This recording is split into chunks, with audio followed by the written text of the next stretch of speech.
கிறிஸ்துவுக்குள் மிகவும் பிரியமானவர்களே, இயேசு கிறிஸ்துவின் நாமத்தில் உங்கள் யாவரையும் அன்போடு கூட நான் வாழ்த்துகிறேன். இந்த நாளிலும் தேவன் நம்மோடு கூட இடைப்படுகின்ற ஒரு வார்த்தை, நியாயாதிபதிகள் 13ஆம் அதிகாரம் 18ஆம் வசனம். அதற்கு கர்த்தருடைய தூதனானவர், என் நாமம் என்ன என்று நீ கேட்க வேண்டியது என்ன?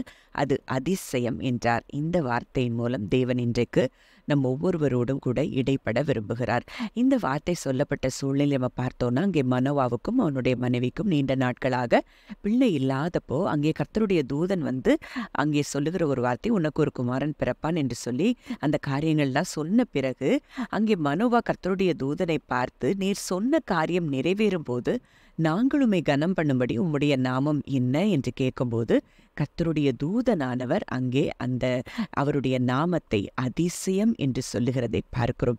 இன்றைக்கு ஏசாயா 9:6 கூட நம்ம பார்க்கலாம், நமக்கு ஒரு பாலகன் பிறந்தார், நமக்கு ஒரு குமாரன் கொடுக்கப்பட்டார், கர்த்தத்துவம் அவர் தோளின் மேல் இருக்கும், அவர் நாமம் அதிசயமானவர். அப்போ இன்றைக்கு அவருடைய நாமமே அதிசயம் என்றால், இன்றைக்கு அவர் நம்முடைய வாழ்க்கையில எவ்வளவு தூரம் அதிசயங்களை செய்யக்கூடிய வல்லமை நிறைந்தவராய் இருக்கிறார் என்பதை இன்றைக்கு நாம் அறிந்து கொள்ள வேண்டும் என்று சொல்லி தேவன் விரும்புகிறார். அப்போ அதிசயம், அந்த ஒண்டர்ஸ் அப்படிங்கிற வார்த்தைக்கு அர்த்தம் என்ன அப்படின்னு நம்ம பார்த்தோம்னா, extraordinary and miraculous acts that R beyond human capability. அப்போ மனிதனுடைய செயலுக்கும் அப்பாற்பட்டு, இயற்கைக்கு அப்பாற்பட்ட காரியங்களை செய்வதுதான் தேவனுடைய கிரியையாயிருக்கிறது. அதற்கு பெயர்தான் அதிசயம் என்று சொல்லி பார்க்கிறோம். சங்கீதம் 136:4 நம்ம பார்க்கிறோம், ஒருவராய் பெரிய அதிசயங்களை செய்கிறவரை துதியுங்கள், அவர் கிருபை என்றும் உள்ளது. அவருக்கு யாருடைய உதவியும் தேவையில்லை அதிசயங்களை செய்வதற்கு. அப்போ அவர் ஒருவரே நம்ம வாழ்க்கையில என்ன செய்ய வேண்டுமோ அதை செய்ய அவர் வல்லமையுள்ளவராய் இருக்கிறார்.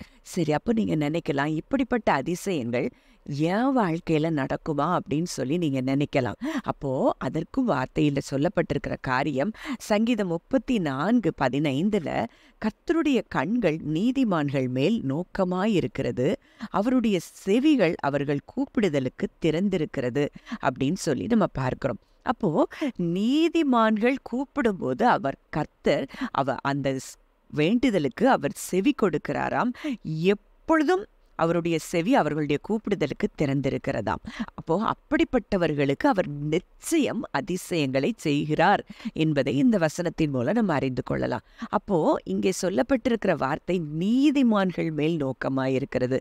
அப்போ ஒருவேளை நீங்க நினைக்கலாம், நான் நீதிமானா, நான் என்னென்னலாமோ பாவம் செஞ்சிருந்தேனே ஒரு காலத்தில், அப்போ இன்றைக்கு எனக்கு தேவன் அதையெல்லாம் மறந்து எனக்கு அந்த அப்படிப்பட்ட அற்புதங்களை அதிசயங்களை என் வாழ்க்கையில செய்வாரா அப்படின்னு சொல்லி நீங்க யோசித்தீங்கன்னா, ரோமர் 5ஆம் அதிகாரம் 1ஆம் வசனம் சொல்லுகிற ஒரு வார்த்தை, இவ்விதமாக நாம் விசுவாசத்தினாலே நீதிமான்கள் ஆக்கப்பட்டிருக்கிறபடியினாலே நம்முடைய கர்த்தராகிய இயேசு கிறிஸ்து மூலமாய் தேவனிடத்தில் சமாதானம் பெற்றிருக்கிறோம். அப்போ இன்றைக்கு நீங்களோ நானோ நம்முடைய செய்கைகளினால் அல்ல, இங்கே தேவனை பற்றும் விசுவாசத்தினாலே, இயேசு கிறிஸ்துவை பற்றும் விசுவாசத்தினாலே இன்றைக்கு நாம் நீதிமான்கள் ஆக்கப்பட்டிருக்கிறோம். அப்போ இன்றைக்கு நீதிமான்கள் ஆக்கப்பட்டிருக்கிற நம்முடைய ஒவ்வொரு ஜெபங்களுக்கும் அவர் செவி கொடுக்கிறார்.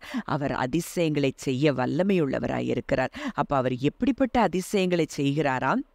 யோபு 5ஆம் அதிகாரம் 9ஆம் வசனம் சொல்லுகிற ஒரு வார்த்தை, ஆராய்ந்து முடியாத பெரிய காரியங்களையும் எண்ணி முடியாத அதிசயங்களையும் செய்கிறவர் அப்படின்னு சொல்லி பார்க்கிறோம். அப்போ இன்றைக்கு உங்க வாழ்க்கையில தேவன் அவ்விதமான அற்புதங்களையும் அதிசயங்களையும் நீங்க ஆராய்ந்தே பார்க்க முடியாது, எப்படி நடந்ததுன்னு சொல்லி நீங்க ஆராய்ந்து பார்க்க முடியாத பெரிய காரியங்களையும், அதாவது கவுண்ட்லெஸ் ஒண்டர்ஸ் உங்க வாழ்க்கையில அவர் செய்ய போகிறேன் என்று சொல்லி இன்றைக்கு தேவன் நமக்கு வாக்கு கொடுக்கிறார். மேலும் மீகா 7ஆம் அதிகாரம் 15ஆம் வசனத்துல நம்ம பார்க்கிறோம், நீ எகிப்து தேசத்திலிருந்து புறப்பட்ட நாளில் நடந்தது போலவே உன்னை அதிசயங்களை காண பண்ணுவேன். ஆமாங்க, எகிப்து தேசத்துல நடந்தது என்ன அப்படின்னு சொல்லி நம்ம பார்த்தோம். நாங்க 20 லட்சம் ஜனங்கள், தன்னுடைய ஜனங்கள் இஸ்ரவேல் ஜனங்களை அவர் வெளியே கொண்டு வருகிறதற்கு அவர் செய்த அற்புதங்கள் எத்தனை.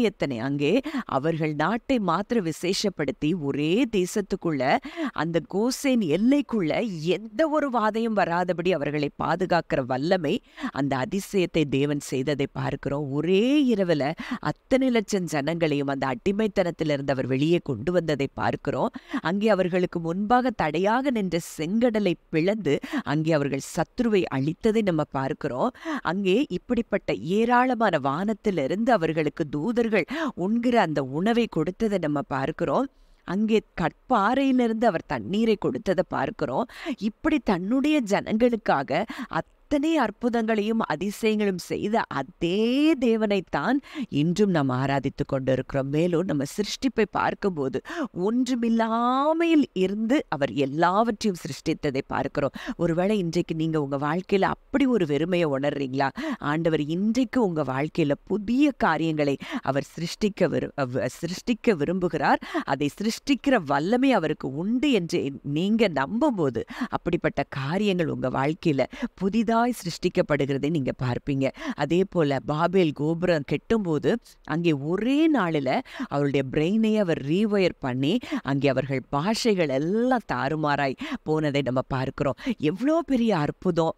இப்படிப்பட்ட அற்புதங்களை உடைய தேவன், அதிசயங்களை செய்த தேவன் தான் நம் தேவன் என்பதை நீங்கள் அறிந்து கொள்ள வேண்டும். அங்கே தானியேலை சிங்க கெபிக்குள்ளே போடும்போது அங்கே சிங்கங்களின் வாய்களை கட்டி போட்ட தேவனை தான் நம்ம ஆராதித்து கொண்டிருக்கிறோம். ஒருவேளை இப்படிப்பட்ட அற்புதம் இன்றைக்கு எனக்கு எதிராக எத்தனையோ வாய்கள் இருக்கிறது, அவைகளினாலே நான் கஷ்டப்பட்டு கொண்டிருக்கிறேன் நீங்க சொன்னீங்க. நான் அப்படிப்பட்ட வாய்களை அடைக்கவும் தேவன் வல்லமையுள்ளவராய் இருக்கிறார் என்பதை நீங்க அறிந்து கொள்ளணும்.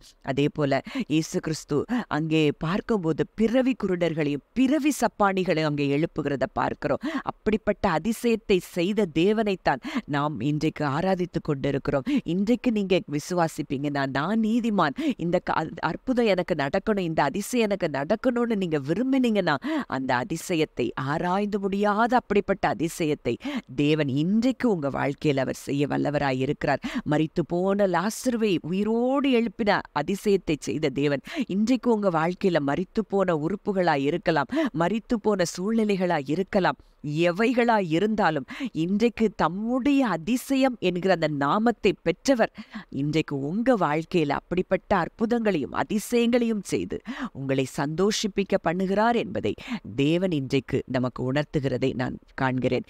ஜெபிக்கலாம். நல்ல தகப்பனே, நன்றியோடு உம்மை துதிக்கிறோம், ஸ்தோத்தரிக்கிறோம் அப்பா.